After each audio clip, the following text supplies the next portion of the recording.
नमस्कार। स्वागत है हमारे YouTube चैनल व्योम के पार पर। हम एक श्रृंखला शुरू कर रहे हैं, शब्द की यात्रा। शब्द की यात्रा का आशय है कि शब्द भी यात्रा करते हैं और उनकी यात्रा का जो पथ होता है वह बड़ा दूरगामी होता है, काफ़ी लंबा होता है और उनकी जो यात्रा की अवधि है वह भी बहुत विस्तृत होती है, लंबी होती है।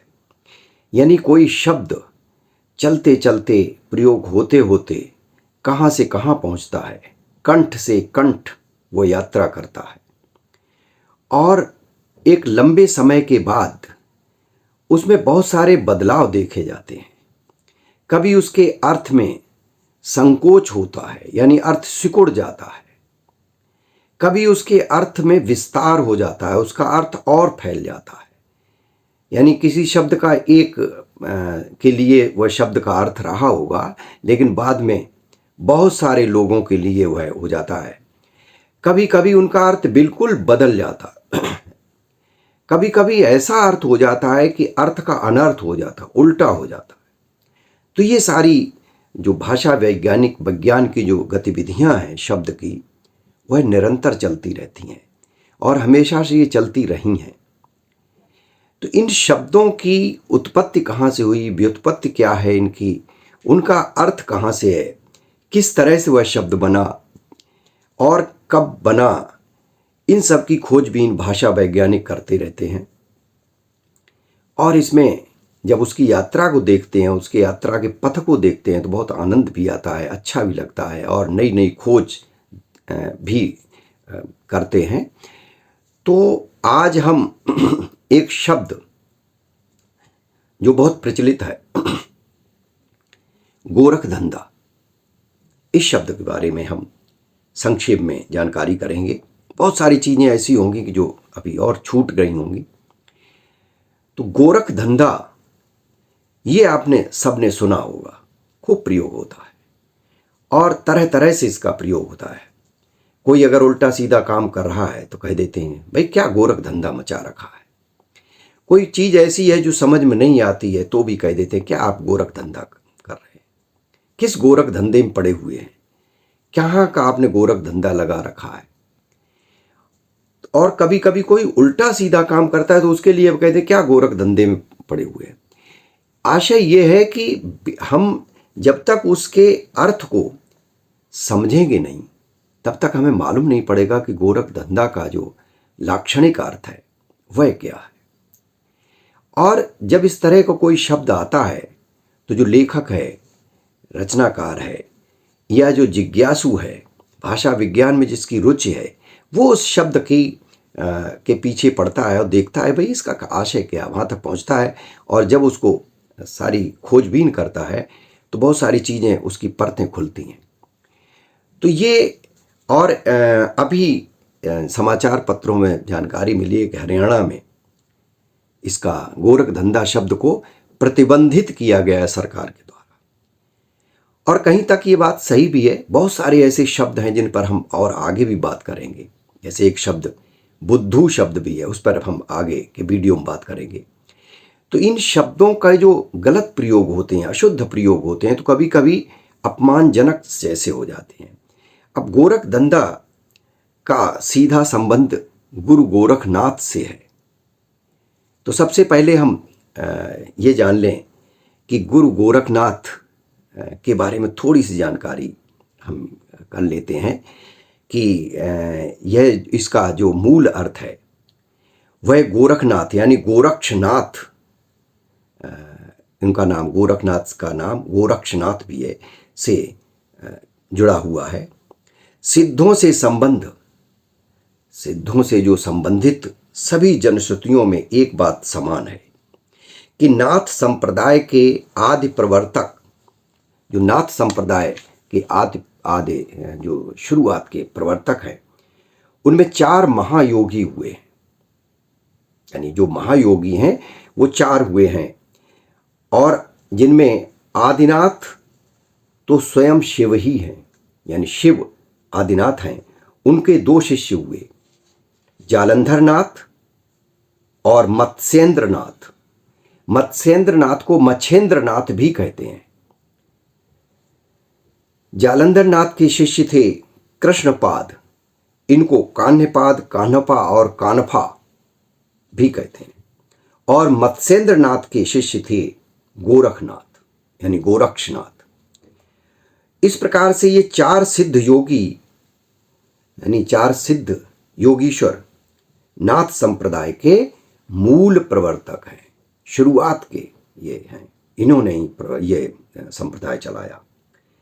परवर्ती नाथ संप्रदाय में मत्स्येंद्रनाथ और गोरखनाथ का ही अधिक उल्लेख मिलता है। गोरख धंधा शब्द का प्रयोग जिस रूप में आज हो रहा है वो तो उचित नहीं है, और कभी कभी वह अपमानजनक स्थितियां हो जाती हैं। इसीलिए जो इस संप्रदाय से जुड़े हुए हैं, इस संप्रदाय के प्रति जो आस्था रखते हैं, यानी सिद्धों का कभी बहुत सम्मानजनक स्थान रहा है। हमारे हिंदी साहित्य में सिद्धों का साहित्य है, बहुत महत्वपूर्ण है। और जो सिद्ध हुए हैं उन्होंने काफ़ी साहित्य भी लिखा है। गुरु गोरखनाथ ने कई पुस्तकें संस्कृत और सिद्ध साहित्य में लिखी हैं, उनकी मिलती हैं पुस्तकें। हिंदी में भी उनकी अनुवादित रूप मिलते हैं। तो इसमें सही माने में ये गोरख धंधा का आशय क्या है, अब यहाँ पर हम वहाँ पहुँचते हैं कि जो शब्द की यात्रा है वो क्या है, वो देखें कि ये कहाँ से चला और किस रूप में आज प्रयोग होने लगा।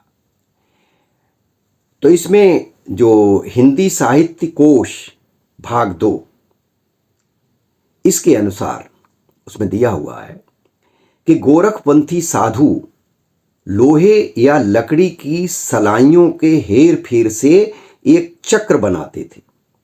यानी जो गोरखपंथी साधु थे वो लोहे की या लकड़ी की सलाइयों से एक चक्र बनाते थे और उसके बीच में एक छेद करते थे। इस छेद में कौड़ी या मालाकार धागे, या तो कौड़ी जो कौड़ी होती है या मालाकार धागे को डालकर मंत्र पढ़कर उसे निकाला करते थे। और यह बड़ा कठिन होता था। इसी को गोरख धंधा या धंधारी कहते हैं। इसी को, यानी ये बहुत कठिन होता था, बड़ा मुश्किल होता था, कठिन कार्य था। तो इसी का नाम है गोरख धंधा या धंधारी, ये कहलाता था। योगियों के वेश में इसका उल्लेख प्रायः सर्वत्र मिला है, सब जगह मिलता है। मलिक मोहम्मद जायशी के पद्मावत में इसका उल्लेख हुआ है और सुधाकर चंद्रिका में भी इसका उल्लेख हुआ है, यानी धंधारी और गोरख धंधा का। गोरख धंधे या धंधारी में से क्रिया बिना जाने, यानी इसकी जो क्रिया है उसको सीखते थे और बहुत परिश्रम से, बहुत मेहनत से, बहुत युक्ति से वो क्रिया आती थी। उस क्रिया को जाने बिना डोरे या कौड़ी को निकालना बहुत ही कठिन और उलझन भरा कार्य हुआ करता था। यानी ये इसको झंझट वाले कार्य कहा जाता है। ये बहुत मुश्किल था। अगर क्रिया नहीं पता है तो व्यक्ति कौड़ी या उस मालाकार धागे को उस छेद से नहीं निकाल सकता था। तो इस प्रकार से इसका नाम जो था वो गोरख धंधा या धंधारी था। और इस प्रकार से जो नहीं निकाल पाता था, यानी ये कार्य बड़ा उलझन और झंझट वाले कार्यों का कार्य था। और आज ये उसका वाचक बन गया है। आज क्या बन गया है, यानी जो इस तरह के कार्य होते हैं, जो कठिन कार्य होते हैं, झंझट वाले कार्य होते हैं, जल्दी नहीं सुलझते, जल्दी पूरे नहीं होते हैं, वो उसका ये परिचायक बन गया है, ये उसका ये वाचक बन गया है। तो इसलिए कह देते हैं जो कठिन से कार्य होते हैं, ऐसे होते हैं, उनको कहते हैं क्या गोरख धंधा है। और अगर किसी उल्टे सीधे कार्य को कहते हैं तो वो वहाँ पर गलत प्रयोग है। तो इसीलिए इस शब्द को जो प्रयोग करने पे जो लोग बिना सोचे समझे किसी भी कार्य को गोरख धंधा कह देते हैं, वह अपमानजनक है और उसका प्रयोग गलत भी है। तो इस प्रकार से जिसका जो मूल अर्थ शब्द का जानना बहुत आवश्यक हो जाता है। कई बार इस तरह के अनेक शब्द होते हैं जिनका प्रयोग कुछ बिना समझे कई बार अर्थ का अनर्थ कर देते हैं, और जो उसको समझते हैं उन्हें लगता है कि उनका या उनकी विचारधारा का, उनके संप्रदाय का, उनके भक्ति का एक अपमान किया गया है। यही शब्द है, यही शब्द की यात्रा है। तो इस शब्द की यात्रा के माध्यम से हम शब्द का मूल अर्थ क्या था, बाद में क्या हो गया, कहाँ से वो शब्द बिगड़ा या बिगाड़ा गया, इन सब को हम आगे भी जानते रहेंगे। आज के लिए बस इतना ही। अपनी टिप्पणी में लिखिएगा कि कैसा लगा ये। नमस्कार।